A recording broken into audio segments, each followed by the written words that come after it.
The small-town diner sat at the corner of the street, its red neon sign glowing faintly against the fading evening light. Inside, the smell of fried food and coffee filled the air. It was a place where many locals came after work, some to eat and some to talk. The sound of clinking plates and the low hum of chatter made the diner feel alive. At a corner booth near the window, a girl named Anna sat quietly. She was young, around 18, with soft brown hair that touched her shoulders. Anna had been born with a condition that made it difficult for her to walk properly. She used a walking stick to move around and often needed more time than others. Though her face carried a gentle smile, her eyes showed the weight of loneliness. Anna had always loved coming to the diner. It gave her a chance to feel normal, to watch people, and to enjoy the smell of fresh pie. The waitress, Mary, was kind to her and always greeted her with warmth. Mary placed a plate of apple pie in front of Anna and said, "Here you go, sweetheart. Fresh from the oven." "Thank you," Anna replied softly. She picked up her fork and began to eat slowly, savoring every bite. At the other side of the diner, a group of young men entered. They were loud, laughing in a way that made many turn their heads. They sat together at a long booth and ordered quickly. Their voices grew louder as they teased one another, but soon their attention shifted to Anna. One of them whispered something, and the others laughed. Their eyes followed Anna as she carefully cut her pie. Another boy leaned back in his chair and said loudly, "Look how slow she eats. Probably takes her an hour to finish that pie." The group erupted in laughter. Anna's hand froze around her fork. She looked down at the table, her face turning red. She wanted to disappear, but there was nowhere to go. Mary, the waitress, gave the boys a sharp look. "That's enough," she said firmly. But they only smirked and shrugged. Anna shifted uncomfortably in her seat. She tried to stay calm, but their voices carried across the diner. "Bet she can't even walk straight to the door without tripping," one of them said. Another added, "Maybe we should help her. She probably needs a babysitter." The laughter that followed cut through Anna's heart like a cold wind. She pressed her lips together, refusing to cry. She had faced mockery before, but it never became easier. A few older customers sitting nearby exchanged uneasy glances. Some looked down at their food, not wanting to get involved. The diner, usually filled with friendly chatter, now felt heavy with tension. Anna finally pushed her plate aside. Her appetite was gone. She thought about leaving, but the idea of walking past the group made her stomach twist. She knew they would laugh again, and she could not bear it. Mary leaned closer and whispered, "Don't listen to them, Anna. You're stronger than they are." Anna nodded faintly, but inside, she felt small and powerless. The laughter behind her continued, careless and cruel. Outside the diner, the sun had already dipped below the horizon. The street lights flickered on, casting a soft glow over the quiet road. A low rumble of engines began to echo in the distance. At first, it was faint, but soon it grew louder, filling the air with a steady thunder. The customers inside the diner turned their heads toward the window.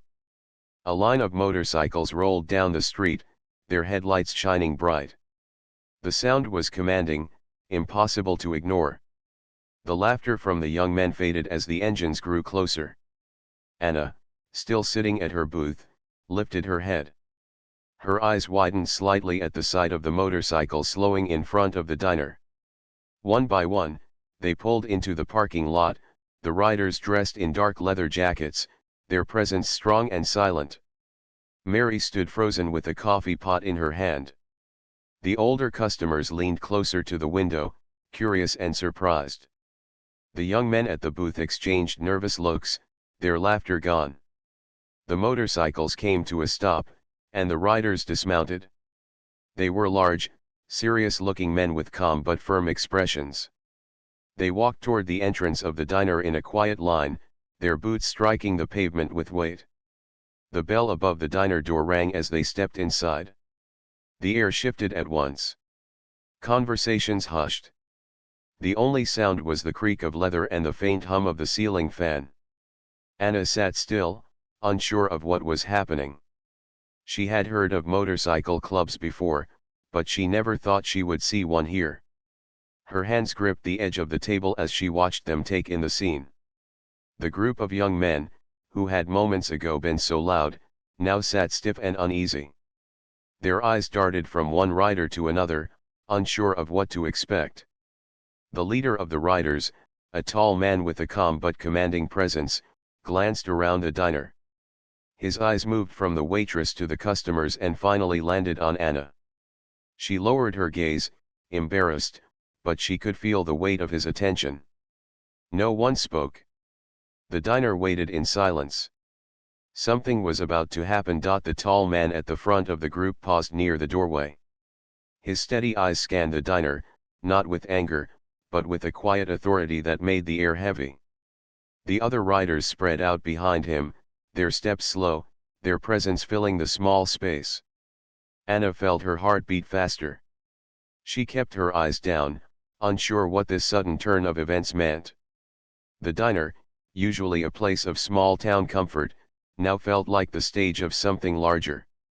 The young men who had mocked her sat stiff in their booth. Their joking expressions were gone. One of them tried to sip his soda, but his hand shook slightly, making the ice clink against the glass. Another shifted uncomfortably in his seat, as if the silence itself was pressing down on him. The leader of the riders finally spoke. His voice was calm but carried strength. "Evening," he said, looking toward Mary, the waitress. Mary swallowed and nodded. "Evening," she replied, her voice quieter than usual. The man's eyes moved again, this time toward Anna. She quickly looked away, focusing on the pie she had barely touched. Somehow, she felt as though he already knew everything without anyone telling him. The rest of the diner sat in stillness, waiting. The riders did not cause trouble. They did not shout or act reckless. Instead, they slid into empty booths and tables, their large frames making the seats look small. The leader, however, remained standing near the young men's booth. "You boys having a good time?" he asked, his tone steady but sharp enough to cut through the silence. One of the young men forced a smile. "Why yeah, just hanging out." The leader raised an eyebrow. "That's so?" "Because from what I hear, not everyone here's been having a good time." The boy froze, his face turning pale. His friends looked down at their plates, avoiding eye contact. The weight of their earlier laughter now hung over them like a shadow. The leader did not raise his voice. He did not need to. The strength in his calmness was enough to silence the entire room. He glanced toward Anna again, and though she did not look up, she knew he was speaking about her. "You see," the man continued, "this diner is a place where folks come to feel welcome. Where they can sit, eat, and not worry about someone tearing them down. Respect is the rule here. And respect," he paused, letting the word settle, "is something you don't throw away." The boys shifted uncomfortably. One of them opened his mouth to speak, but the leader's gaze stopped him. At the corner booth, Anna felt a strange warmth in her chest. For the first time that evening, the cruel laughter no longer echoed in her ears. Instead, a sense of safety began to grow, thin but real. Mary, standing behind the counter, placed the coffee pot down gently. She looked at the leader with quiet gratitude, as if he had spoken the words she had wanted to say but could not. The leader finally stepped back, giving the young men one last firm look.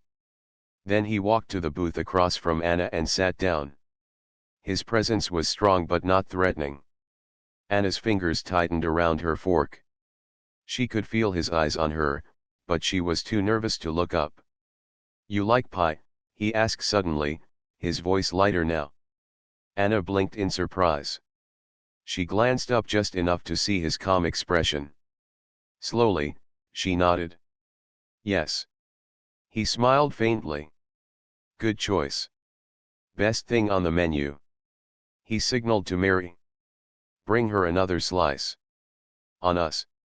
Mary hurried to the kitchen, her face brighter than before. The other riders had settled into their seats, talking quietly among themselves. Despite their rough appearance, they showed no signs of trouble. They carried themselves with discipline, as if they had no need to prove anything to anyone. Anna hesitated. You don't have to, she whispered. The leader leaned back in his seat. Sometimes a little kindness goes a long way. Consider it a gift. Her lips curved into a small smile, the first genuine one of the night. She had expected nothing but ridicule when she came to the diner, yet now strangers were showing her respect she had rarely known. The young men at the booth stayed quiet. Their plates sat untouched, their earlier boldness gone. They no longer dared to laugh. Their eyes darted toward the exit, but none of them moved. The presence of the riders was too strong, like a wall they could not pass. Mary returned with a fresh slice of pie, placing it in front of Anna. Here you go, sweetheart. Anna looked at the leader and then at the pie. Thank you, she said softly. He gave a short nod. Enjoy it. You've earned it more than most. The atmosphere in the diner had changed completely. Where there had been laughter at someone's pain, now there was respect. The riders had not raised their voices, had not lifted a hand, but they had silenced cruelty with something stronger: presence, unity, and quiet authority. Anna took a small bite of the pie, her heart lighter than it had been in a long time. For once, she did not feel like the girl to be mocked. She felt seen, valued, and safe. The engines outside were quiet, but their echo still lingered in the night air. Everyone inside knew that the tone of the evening had shifted, perhaps for good. And though Anna could not fully understand why these strangers had chosen to defend her, she felt a sense of comfort she would carry with her long after she left the diner. The diner felt different now. Where cruel laughter had once echoed, there was only quiet talk and the sound of forks tapping against plates.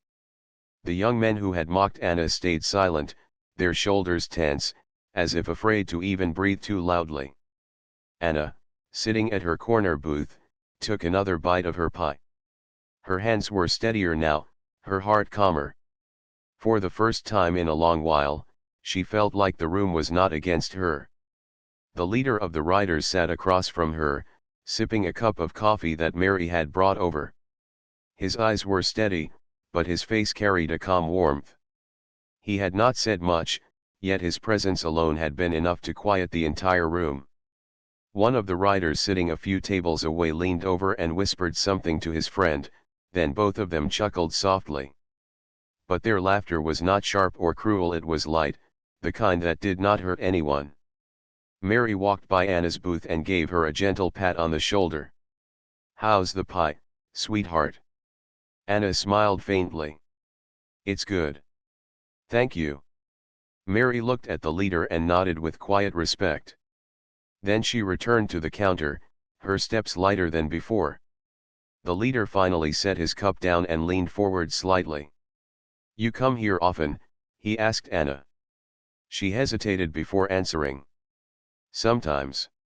I like it here. It's quiet most days. He nodded. Quiet is good. Everyone deserves a place where they can feel at peace.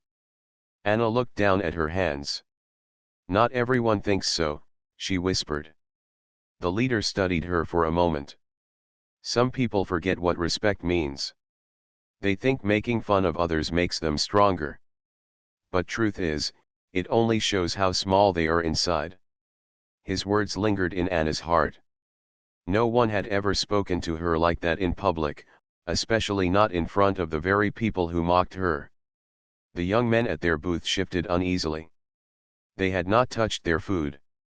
One of them finally cleared his throat and muttered, "We were just joking around." The leader's eyes flicked toward him. There's no joke in hurting someone.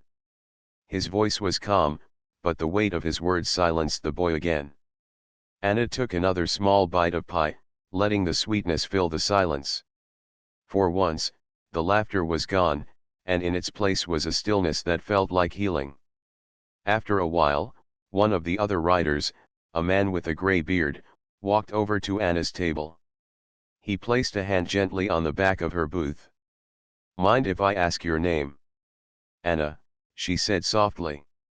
"That's a strong name," the man said with a kind smile.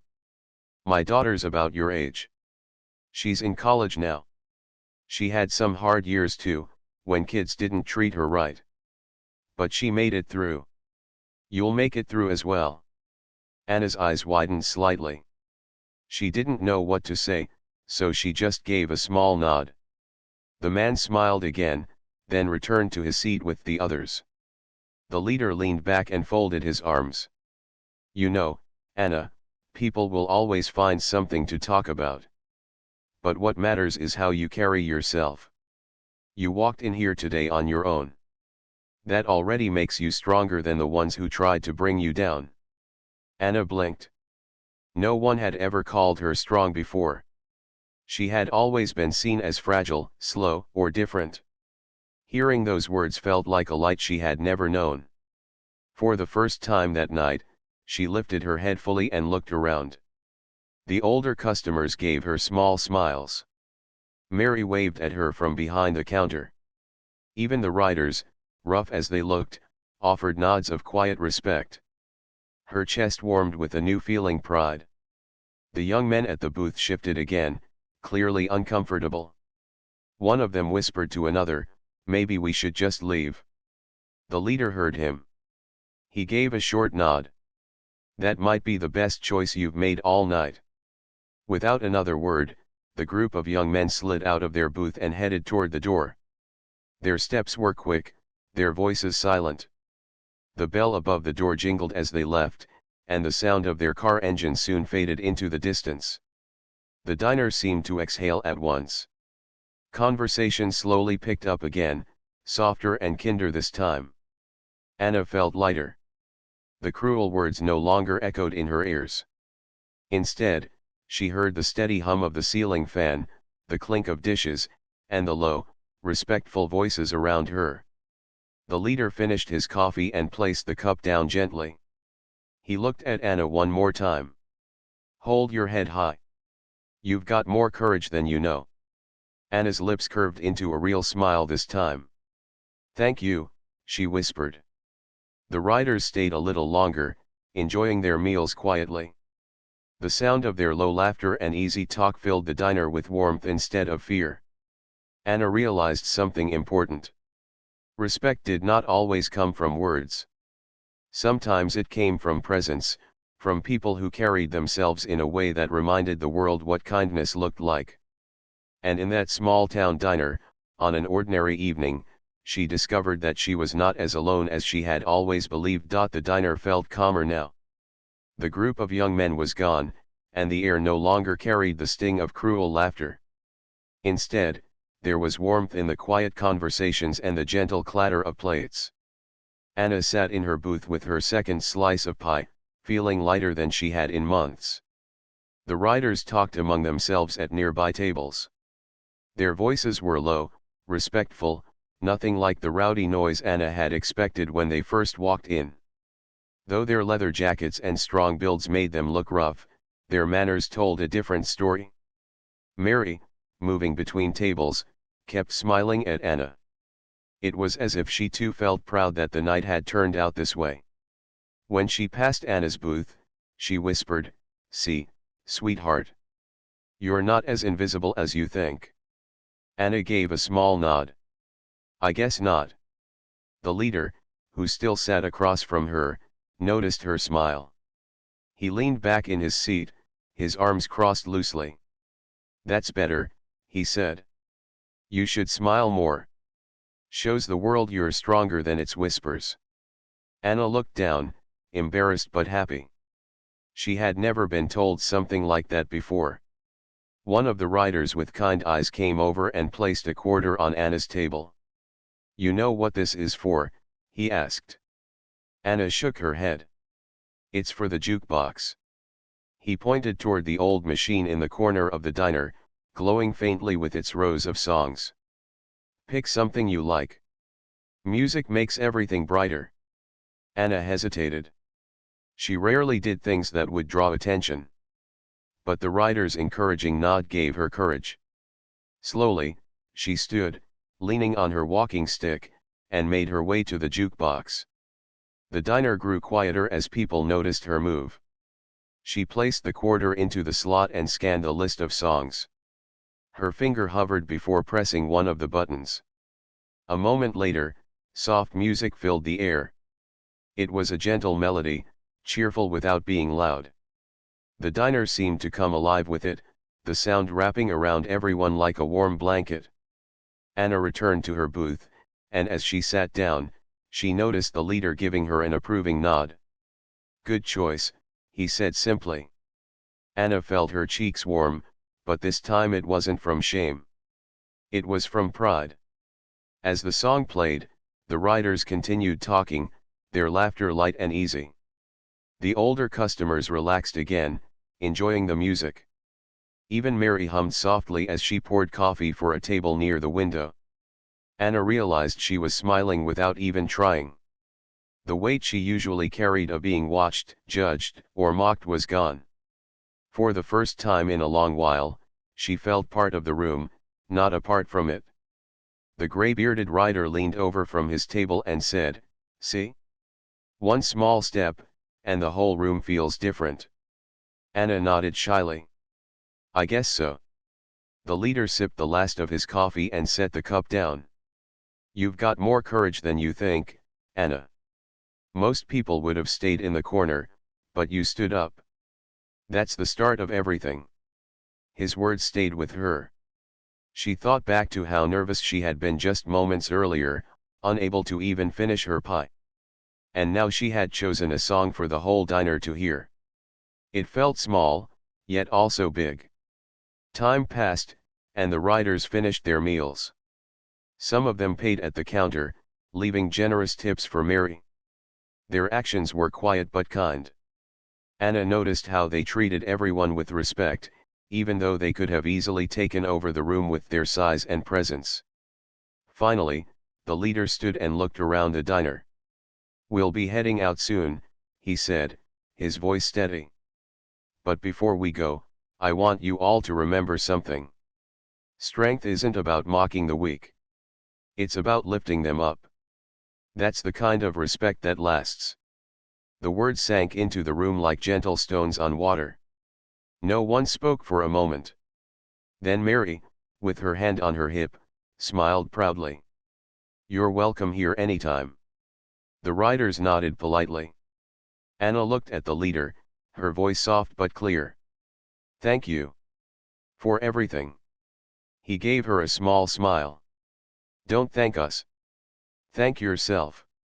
You had the courage to walk in here tonight, even knowing the world isn't always kind. That's strength enough." Anna held his gaze, and for the first time in her life, she believed it. She believed she was stronger than she had ever thought. As the riders stood to leave, Anna felt a pang of sadness. She had only just begun to feel seen, and now they would be gone. But at the same time, she felt something else: hope. Their words and actions had planted something in her heart, something that would grow even after they rode away. The engines outside roared to life, their sound filling the night once again. The riders filed out one by one, the leader at the front. Before stepping through the door, he looked back at Anna one last time and gave a nod. It was small, but it carried weight. Anna smiled and nodded back. The bell above the door jingled as they left, and soon the thunder of engines rolled down the street, fading into the distance. The diner returned to its ordinary rhythm, but Anna knew nothing was the same. The cruel words from earlier no longer held power over her. In their place was something new: confidence, courage, and the knowledge that even a girl who once felt invisible could shine. The following morning, sunlight streamed through Anna's small bedroom window. She sat on the edge of her bed, her walking stick resting beside her. Usually, mornings felt heavy, like another day she had to push through. But today was different. As she thought about the night before, her heart lifted. The sound of the riders' engines, the way they had stood by her, and the words the leader had spoken all played in her mind. For once, she did not replay the cruel laughter of the young men. Instead, she remembered the nods, the respect, and the strength she had felt in her chest. She stood slowly and made her way to the mirror. Looking at her reflection, she touched her shoulder gently. "Stronger than I think," she whispered. The words gave her courage. Anna's mother called from the kitchen. "Breakfast is ready." Anna smiled faintly and walked out, her stick tapping softly against the wooden floor. At the table, her mother noticed the glow in her daughter's face. "You seem brighter this morning," she said. "Something happened last night," Anna replied. She explained everything that had taken place at the diner: the laughter, the pain, the sudden arrival of the riders, and how they had silenced the room without anger, only with presence. Her mother listened closely, her eyes wide with surprise. When Anna finished, her mother reached over and squeezed her hand. "See? The world is not always cruel. Sometimes people appear just when we need them." Anna nodded. "They told me I was stronger than I thought. And for the first time, I believed it." Her mother's eyes grew soft with pride. "You are strong, Anna. I've always known it. Now you know it too." Later that day, Anna went out for a walk. Normally, she avoided busy streets, preferring quiet paths where no one would stare. But today, she chose the town square. The sidewalks were filled with people shopping, talking, and moving quickly. Her steps were slow, her stick tapping with each move, but she did not care. She noticed a few glances, as always. But instead of lowering her head, she kept it high. She remembered the leader's words: "Hold your head high." And so she did. At the bakery, she opened the door herself, even though it was heavy. The bell jingled as she entered, and the baker behind the counter smiled. "Good afternoon, Anna. The usual bread?" "Yes," she said with confidence. When she left, she carried the warm loaf proudly. It was a small thing, but it felt like a victory. As she made her way through the square, she passed a group of school children playing near the fountain. One of the younger girls tripped and scraped her knee. The others laughed at first, but Anna saw the little girl's eyes fill with tears. Without thinking, Anna walked over. She bent down carefully, using her stick for balance, and offered the girl a kind smile. "It's all right," she said gently. "Happens to everyone. You just get back up." The girl sniffled but nodded. With Anna's encouragement, she stood again. The laughter of the other children faded, replaced by curiosity. They watched as Anna handed the girl a small tissue from her bag. "See," Anna said. "You're fine." The little girl's smile returned, and soon she ran off with her friends. Anna stood there for a moment, realizing what she had just done. She had comforted someone else, using the very strength she had been told she had. A warmth spread through her chest. For the first time, she saw herself not as weak but as someone who could lift others. By evening, Anna returned home. Her mother noticed her cheerful mood. "Did you have a good day?" she asked. "Yes," Anna replied. "I think I did something good today." She explained what had happened with the little girl. Her mother's face softened. "That's wonderful. You gave her the same gift those riders gave you: confidence." Anna thought about it as she sat by the window that night. She realized that strength was not just about standing tall for herself. It was also about giving others the courage to stand tall too. She closed her eyes and listened to the distant hum of cars outside. For a moment, she imagined the low rumble of motorcycles again. The sound that had once frightened her now felt like a reminder of something beautiful: the moment her life had changed. And deep down, she hoped she would see the riders again one day. Not because she needed saving, but because she wanted to thank them properly. For now, though, she carried their lesson in her heart. She was no longer invisible. She was Anna, stronger than she thought, braver than she believed, and ready to step into the world one small victory at a time. The days that followed carried a new rhythm for Anna. She woke up each morning with a little more light in her heart, a little more courage in her steps. The memory of the riders at the diner never left her. Their words played again and again in her mind, reminding her that she was stronger than she had ever believed. At first, the townspeople did not notice the change. Anna still used her walking stick, still moved at her own careful pace. But slowly, they began to see the difference. She no longer lowered her eyes when walking through the busy square. She no longer hurried to avoid being noticed.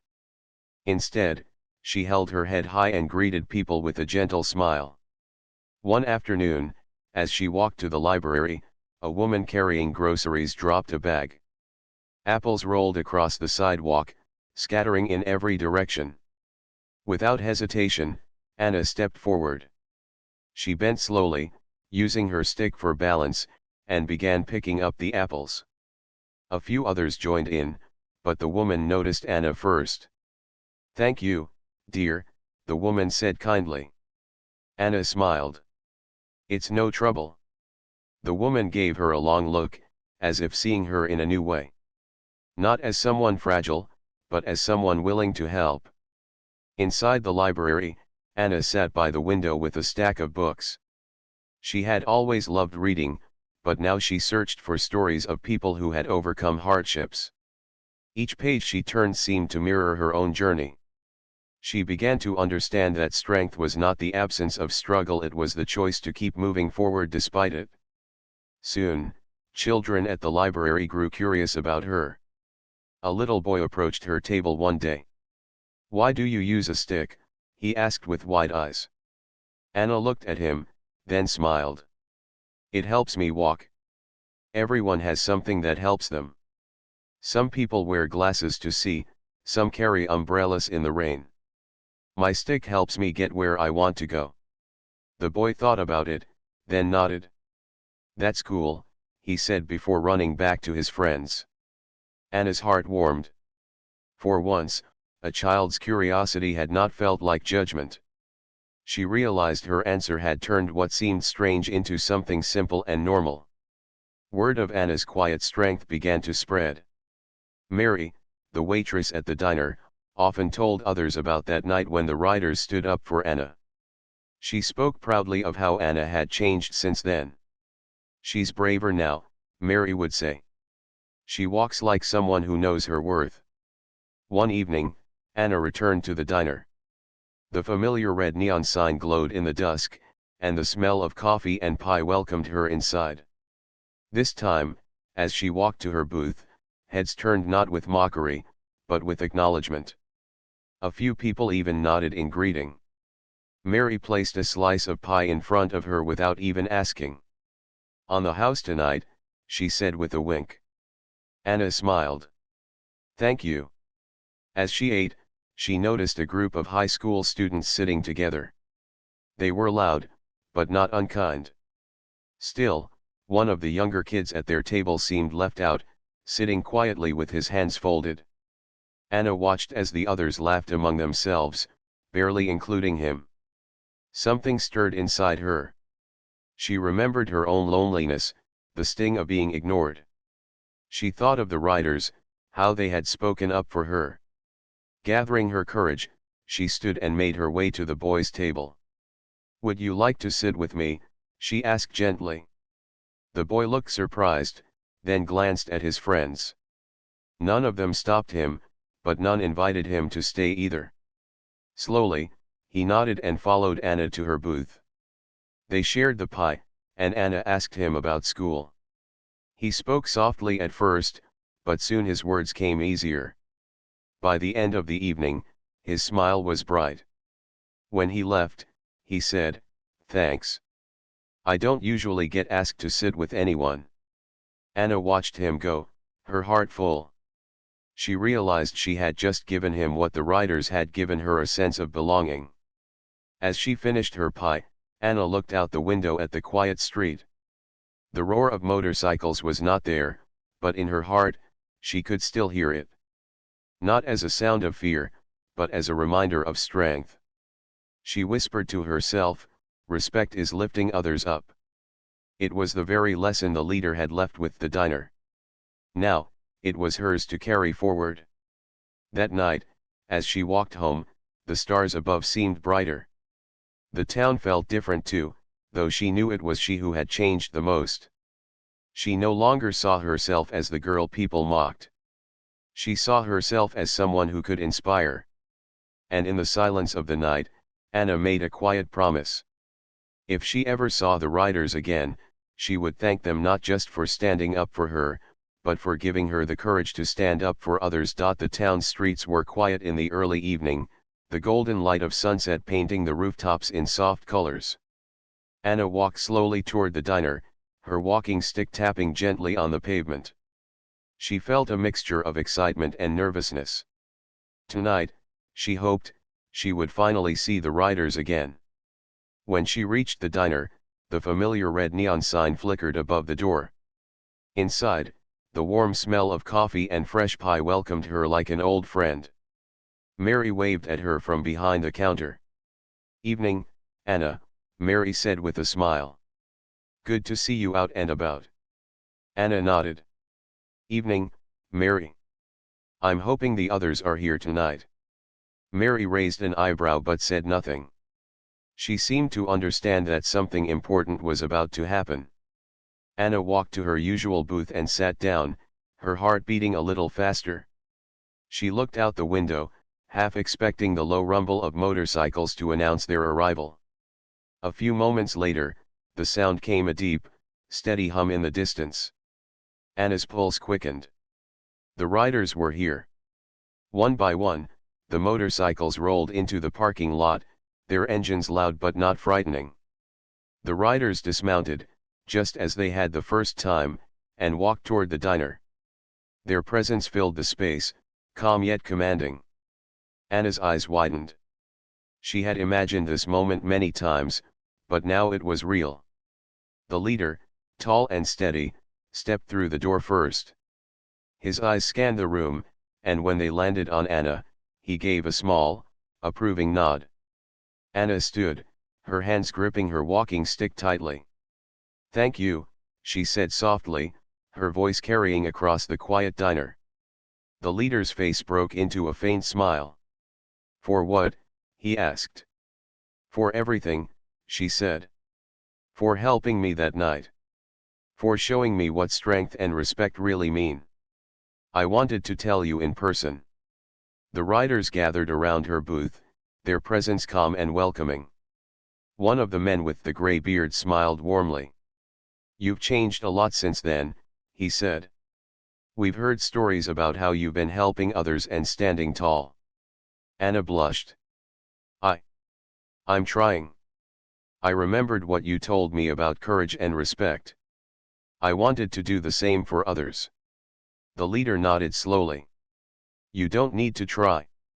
You already are doing it.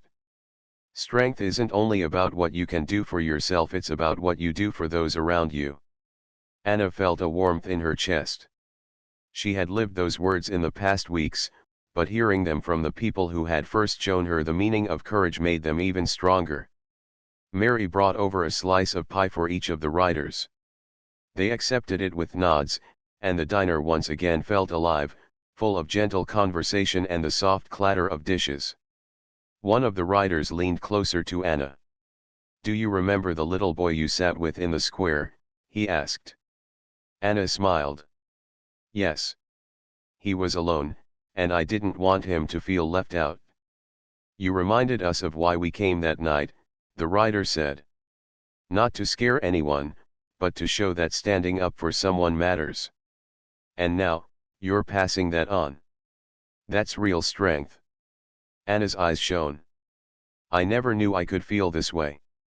I always thought people like me just had to stay quiet and let things happen. But now, I want to make a difference." The leader nodded, his expression softening. "And you are, Anna. You've done more than most ever will." Outside, the sunset faded into a deep orange sky, and the engines of the motorcycles rumbled once again. But this time, the sound did not feel like a warning. It felt like a promise. A promise that courage, respect, and kindness could change a town, a life, and even hearts. Anna stood with her walking stick, smiling at the riders. "Thank you," she said again, more firmly this time. The leader gave her a short nod. "No thanks needed. Keep walking tall, and keep helping others.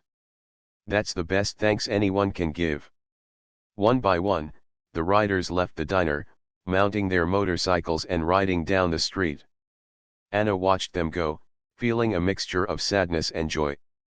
Sadness that they were leaving, but joy because their lessons had stayed with her.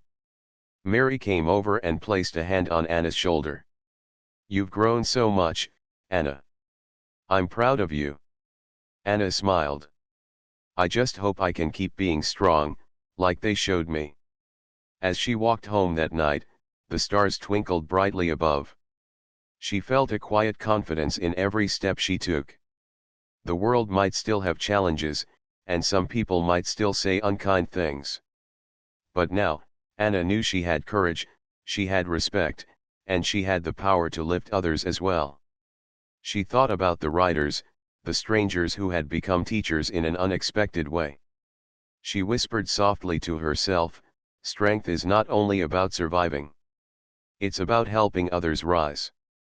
And with that, Anna walked home, head held high, ready to face whatever came next with the quiet strength that had grown inside her.